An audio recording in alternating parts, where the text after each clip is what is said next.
long have you been doing that? I know you dress up as a Ronald McDonald dude. That's when I passed by the McDonald's and I saw you and I was like, that's fucking crazy. This dude is out there like showing the truth. Like McDonald's is not, and I'm loving it. It's killing animals. It's fucking killing people. It's killing our society. Okay, curveball question.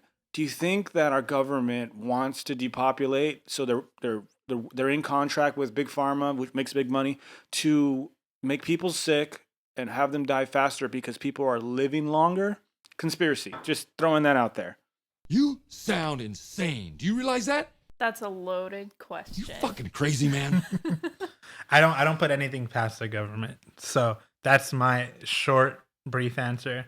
You should question everything. There's nothing enough to not question from.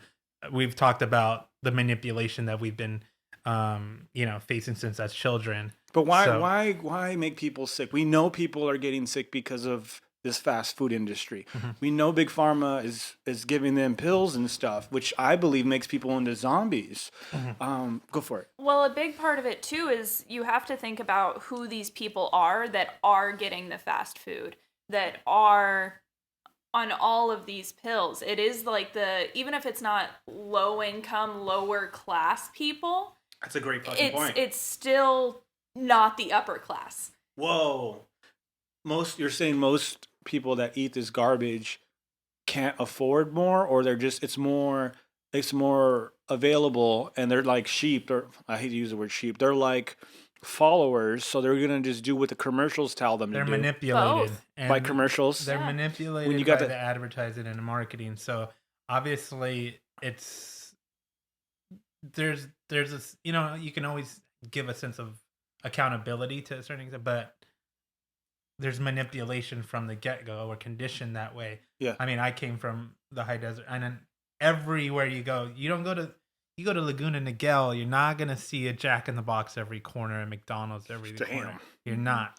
So it's different. Some wisdom right here. So and I think just more people are see that. I mean, I don't think people are dumb enough to know that, but I think as a community, there's not enough action and cohesiveness to do something about it, because now at this point, I love meat, I love bacon. So, and this is why there's no turning back. This is why I hate sports. Sorry to cut you off, but sports is filled with what? Commercials. Mm-hmm. It's filled with the products of hot dogs. It's all propaganda. Yeah. And what they're doing is they're dividing us by, you pick this team and I pick this team and we're against each other and whoever wins gets a fucking trophy. Well, it's political. It's the same thing as politics. Go for That's why we were talking about, I was having this conversation yesterday with my other brother, and how when I was younger, I was really into sports. Same here. Like fandom. But then if you really dissect it and understand why, well, why is that? Well, many of these, from my personal experience in cases, you see, it's community. That's what it is. A lot of these communities are broken communities. So what do? You got to attach to something. Yeah. You want to have camaraderie with people that, maybe you don't have, someone to look up to. So I'm going to look up to Tom Brady because that's the only person I see every day. I don't have a dad here. Yeah. I don't have something. So Los Angeles. So then you LA, feel a part bro. of something. Like, that's a crazy way of putting that. I mean, once I became an activist, I looked at everything differently. I mean, I was so excited to go do a beach cleanup. I was so excited to go to Skid Row and give food back. I was excited to do all these things I've never done that encourage that I never went to go feed the homeless and organize something. Like I never done stuff. But now I feel like, we're all connected. I need to do a little bit of this. I can't be hypocritical and say I don't give a shit about that. It's universal. Yeah. So it's all connected. We don't want repayment. Even if there's a God and he's watching, I'm not doing it to fucking gain points. I'm not trying to build we're my already credit. Thousands of points negative. So it's not like we're going to catch up anyways. Now that's deep right there, bro. I mean, I've been 30 years killing animals. Go into that. Yeah, no. I mean, that's the simplest form. I've been eating animals since I was a baby. So 30 years, I have a lot of catching up to do, and not looking at a point system. So it's all just come from compassion and love. So at the end of the day, I want to just know that I've been putting out as much love as possible. So But that's at least you looked in the mirror and you're like, What the hell is wrong with you? you snapped out of it. Yeah. Let's talk about when you were a young baby. Like, who took care of you, and like, what were you raised to? If that's okay, we can talk about. Let's do that. So I was raised Go ahead. in the hood right outside of Atlanta, Georgia. Nice. I was raised in a pretty heavily Christian family. Mm-hmm. I was always the black sheep of the family because I was interested in trying new things. Wow. When I was 7 is the first time that I went vegetarian, which in the middle of nowhere, Georgia, is very difficult to do. But at the age of 7, I could see, no, this is wrong. Animals aren't made for us. Ahead of her time. How does one at 7 years old? There was no internet, right? How old are you? I mean, was there internet there? Could you watch videos? No, because when I was young, dude, there was no internet. It was TV. It was the Ninja Turtles, pizza, Sonic the Hedgehog ate chili dogs. Those were the people that I was watching, or cartoons that I was watching. Vaguely. There was vaguely internet. Okay, so how did that seed grow? Like, what even put the seed in your head that this is wrong? I'm not sure where it started exactly. Like, I remember I was in elementary school and there were some kids like messing with a frog on the playground. Okay. And I got really upset about it to the point that I went home and made like these papers that's like a petition to leave the frog alone. Whoa. That's dope. Okay, you had to have had some influence, like a grandparent or some mother figure, somebody who was an activist entered your brain. There's no way you can just naturally be like, I'm going to make a petition. I'm going to make people sign it. We're going to make signs. We're going to change this whole world. I don't know what happened. That's amazing. That's amazing. Round of applause for that. Jeez. Thank you. Yes. I don't eat meat. I just eat fish. E se eu lhe contasse que peixes sentem dor? They have free nerve. Yeah, man, it was great working with everybody.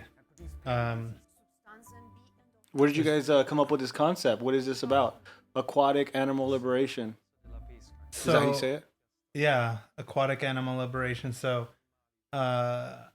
networking within the community, the diversity is amazing. So, Is this a group or what is this? It was just a bunch of vegan activists that are in the community that I've reached out to. That I had the concept of bringing us all together, and me myself along with all the other organizers with AAL, we came together on working on the script, on putting everything together to kind of just get perspectives from obviously different races, different everywhere.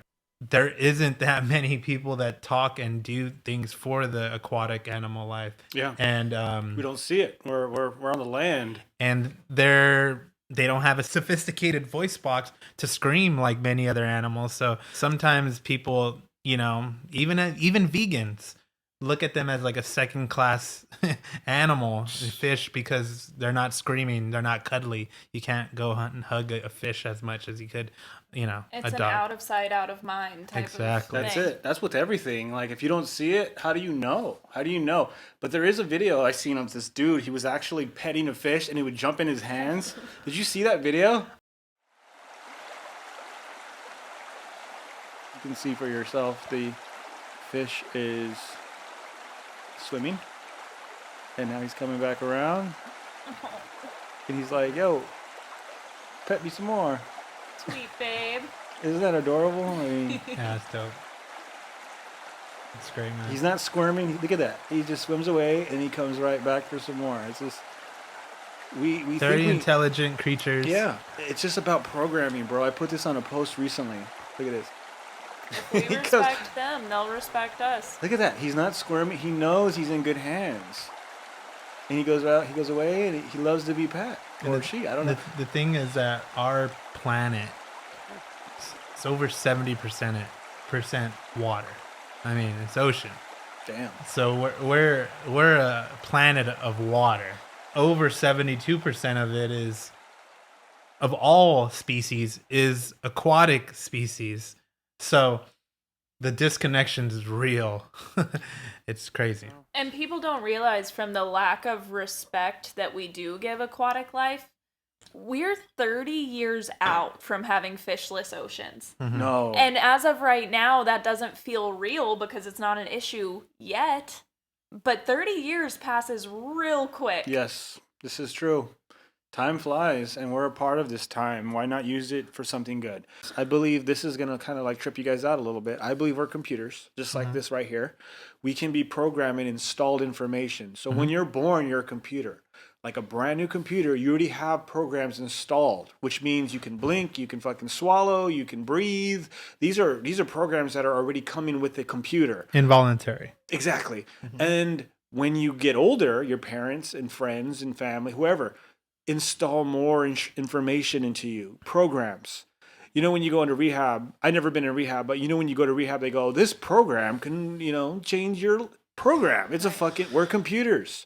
We can learn and unlearn, just like computers. If you don't like a program that you've had in your computer forever, you can uninstall that shit.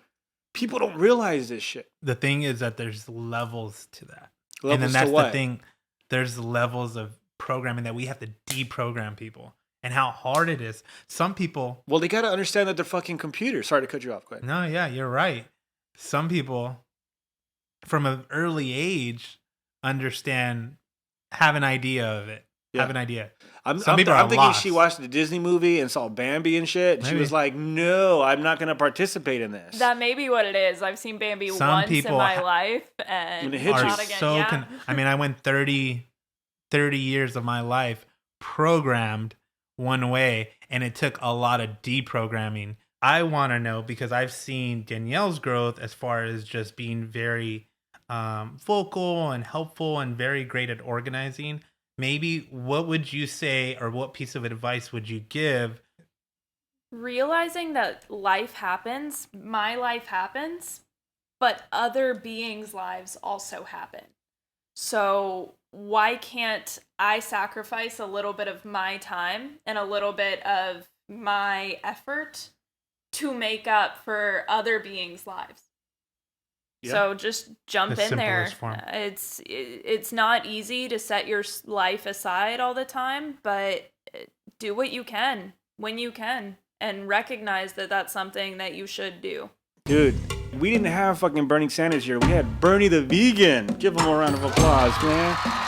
And we had Danielle in the house. So thank you guys for being a part of my show.